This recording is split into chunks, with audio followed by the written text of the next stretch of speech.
अस्सलामुअलैकुम। मेरा नाम अफजल है और मैं आपका केमिस्ट्री का टीचर हूँ। पिछले 25 सालों से पढ़ा रहा हूँ। मेरे तजर्बे से फ़ायदा उठाएं और मुझी से केमिस्ट्री पढ़ें। कॉन्सेप्ट ओवरव्यू 8 के साथ क्लास 9th की chemistry chapter number 2 atomic structure के साथ हाजिर हूँ। Text book page number 25 radio active isotopes हमारा आज का टॉपिक है। Introduction.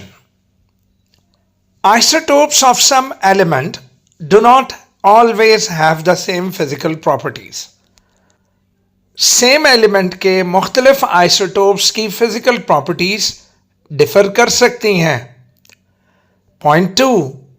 Some isotopes have unstable nuclei and emit excess energy in the form of radiations. कुछ आइसोटोप्स अनस्टेबल हैं, अनस्टेबल न्यूक्लियाई पर मुश्तमिल हैं और वो एक्स्ट्रा एनर्जी, एक्सेस एनर्जी को इमिट मतलब खारिज करते रहते हैं। उस एनर्जी को in the form of radiations खारिज करते हैं।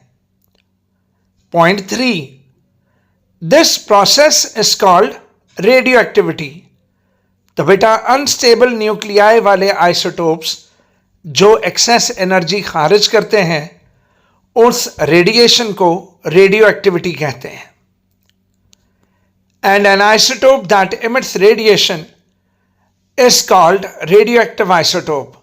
और ऐसा आइसोटोप जो ये रेडिएशन खारिज कर सके उस आइसोटोप को रेडियो एक्टिव आइसोटोप कहते हैं। तो आइसोटोप का नाम रेडियो एक्टिव आइसोटोप और इस प्रोसेस का नाम रेडियो एक्टिविटी है। एग्जाम्पल, प्रोटियम नहीं, ड्यूट्रियम नहीं, ट्रिटियम जो है वो रेडियो एक्टिव आइसोटोप है हाइड्रोजन का। While the other two isotopes of hydrogen are stable, वो स्टेबल है and they do not emit radiation, और वो रेडिएशन खारिज नहीं करते। मेरा बेटा, अगर मेरी खासियत ये है कि मेरे पास 6 अदद प्रोटॉन्स हैं या मेरे पास 6 इलेक्ट्रॉन्स हैं, तो बेटा अगर मैं अपने प्रोटॉन लूज कर दूंगा या मैं अपने इलेक्ट्रॉन लूज कर दूंगा तो फिर वो मैं तो ना रहा, मैं तो किसी और चीज़ में तब्दील हो जाऊंगा। तो जी हाँ, ख़ास नंबर ऑफ प्रोटॉन्स, ख़ास नंबर ऑफ इलेक्ट्रॉन्स और ख़ास नंबर ऑफ न्यूट्रॉन्स आपकी पहचान है। और अगर आप रेडिएशंस में इन तीनों में से किसी एक पार्टिकल को भी बाहर निकालोगे तो आप वो नहीं रहोगे जो आप हैं, आप किसी और चीज़ में तब्दील हो जाएंगे। तो point 1, when a radio active element emits radiation it transforms into another element. जब वो रेडियो एक्टिव एलिमेंट अपने न्यूक्लियस में से रेडिएशंस बाहर निकालेगा तो वो किसी और एलिमेंट में तब्दील हो जाएगा। एक एलिमेंट का रेडियो एक्टिविटी करके किसी और एलिमेंट में तब्दील हो जाने को रेडियो एक्टिव डिके कहते हैं। उस प्रोसेस का नाम रेडियो एक्टिव डिके है। The new element formed may be stable, और वो जो नया एलिमेंट बनेगा वो या तो स्टेबल होगा या फिर वो भी अनस्टेबल एलिमेंट बनेगा। अगर तो वो अनस्टेबल एलिमेंट में तब्दील हुआ तो बेटा वो जो अनस्टेबल एलिमेंट जो नया बना है वो भी रेडियो एक्टिविटी करके मजीद स्टेबल होने की कोशिश करेगा। The new element formed may be stable या may also be radioactive and continue emitting radiations. अब examples of radioactive decay. तो बेटा आप अपने सामने देख सकते हैं, ये एग्जाम्पल है रेडियो एक्टिव डिके की।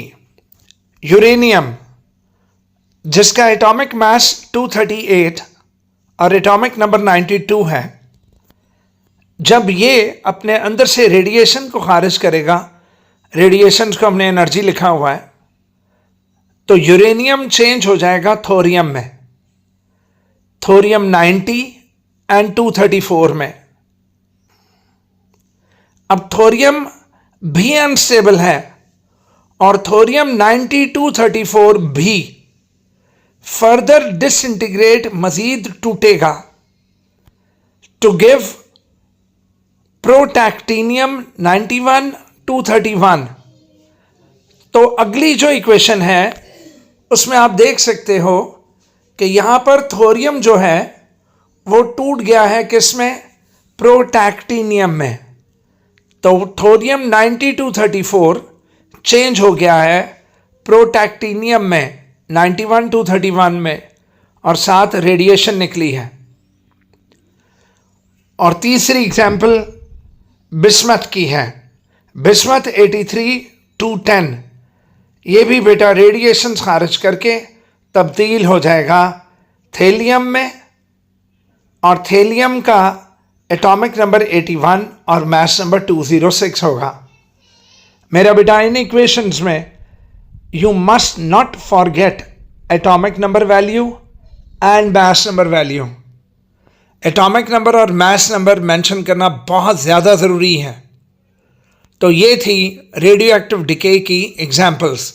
तो ये शॉर्ट क्वेश्चन आ सकता है आपको कि what is radioactive decay and give examples. दोबारा सुन लें, यूरेनियम रेडियो एक्टिव डिके करके थोरियम बनेगा, थोरियम रेडियो एक्टिव डिके करके प्रोटैक्टीनियम बन जाएगा, जबकि बिस्मथ अलग से है, बिस्मथ थैलियम में चेंज होगा।